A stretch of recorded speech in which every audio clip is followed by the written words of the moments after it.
안녕하세요, 와싱코입니다. 이번 주 극장가는 박빙이라기보다는 예상된 전개를 보여주고 있습니다. 깐네의 명예를 안고 개봉한 기생충은 900만 언저리에서 끝물을 보이고 있고, 새롭게 돌아온 맨인 블랙은 예상대로 바닥을 치고 있습니다. 그 와중에 맥 빠진 알라딘과 토이스토리2가 극장가 1, 2위를 다투고 있습니다. 그런 와중에 한국 영화 롱 리브 더 킹 목포 영웅이 개봉하였습니다. 그래서 제 눈으로 확인해 보았습니다.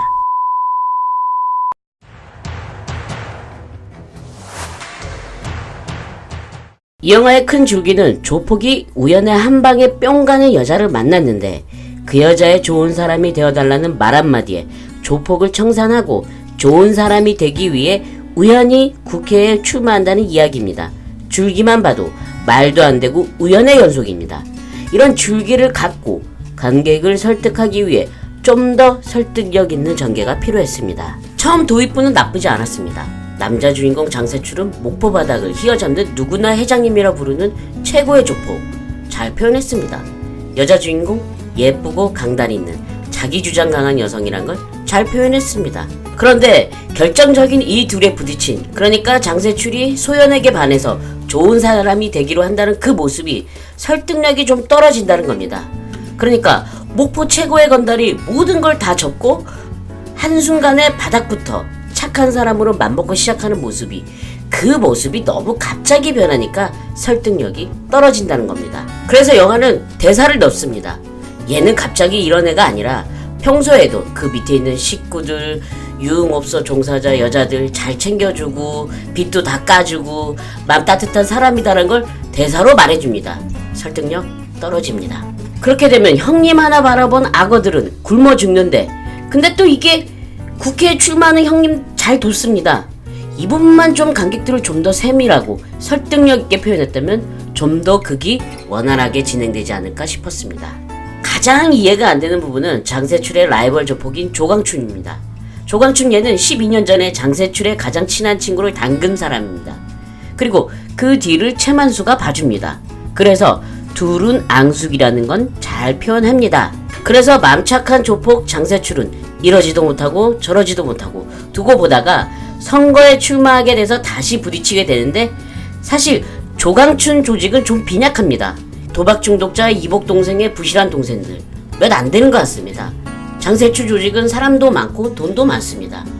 하물며 장세출 밑에 있는 동생들한테도 조광춘 일행은 쩔쩔맵니다. 일단 이렇게 힘의 기울기가 한쪽으로 확 쏠려버리니까 유일한 액션을 할 수 있는 상황들의 긴장감이 조금은 덜하다는 겁니다. 뻔합니다. 조광춘이 먼저 칩니다. 그리고 장세출 조직은 일사천리로 다 해결합니다. 심지어 장세출 스승님을 담그고 간 밑에 부하놈들도 필리핀까지 쫓아가서, 그러니까 아주 센 형님한테 의뢰를 해서 찾아냅니다. 인프라, 자본 어느 하나 이길 수가 없습니다. 그래서 이 부분에서 조금은 아쉬웠습니다.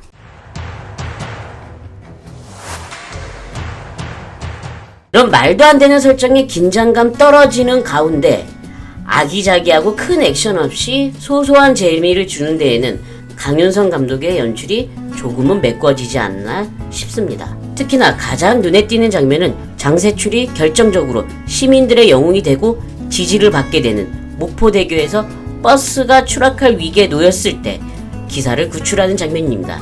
이 장면을 위해 CG 없이 실제 버스를 가지고 촬영을 했는데, 그래서 사실감도 더해지고 가장 이 영화에서 긴장감 있고 가장 빛나는 장면이었습니다. 그럼에도 불구하고 이 영화의 큰 줄기가 블랙 코미디다 보니까 정치 풍자임에도 뭔가 보고 나서 통쾌함보다는 소소한 잔재미, 그렇다고 장세출과 소연의 러브스토리, 멜로도 뭔가 부족해서 달달하기보다는 좀 싱겁고, 그렇다고 액션 또한 일단 한쪽이 너무 세니까 긴장감도 떨어지고, 총기 사용 안 되는 우리나라에서는 칼 액션이나 빠따가 최선인데 이것 또한 뭔가 통쾌함이나 짜릿함이 부족했다는 겁니다.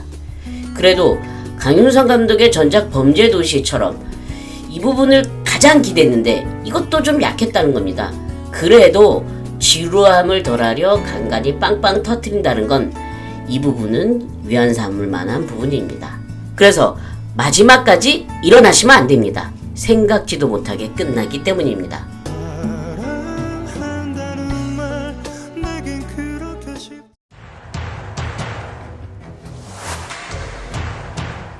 연기는 뭐 다들 모나지 않고 무난했습니다.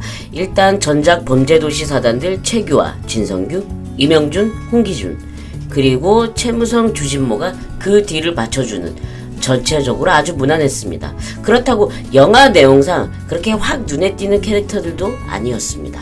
그게 중심에 있어 홍일점 역할을 할 수 있는 여주인공 소연 역의 원진아도 강단 있고 소신 있는 그저 그런 역이었을 뿐입니다. 이것도 연기자가 연기를 못했다기보다는 영화 내용 자체가 그렇게 뭐 여배우가 번뜩이는 연기를 할 수 있는 내용도 아니었고 그냥 무난함에 그쳤다고 할 수 있습니다.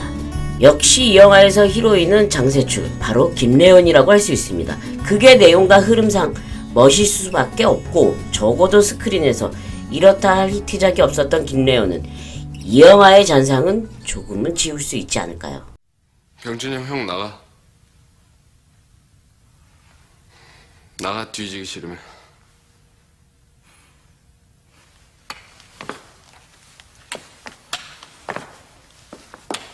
저 병신 새끼 이 영화의 제작비는 총 95억으로 손익분기점은 관객수 260만 정도 되겠습니다. 제가 예상할 때 손익분기점은 넘기나 그렇게 크게 흥행할 것 같지는 않습니다. 일단 코미디라고 생각하시고 보시면 맘 편하실 것 같습니다. 정치에 대한 깊은 통찰력, 호쾌한 액션 이런 건 없습니다. 결론적으로 명작은 아니지만 무난한 수준의 영화라고 할 수 있습니다. 이것만 생신하면 먼저 가라. 네, 와시쿠의 총평입니다. 오태식이 무난한 영화로 돌아왔구나. 이상 와시쿠였습니다. 이번 선거 땡큐! 나 대신에 출마해요.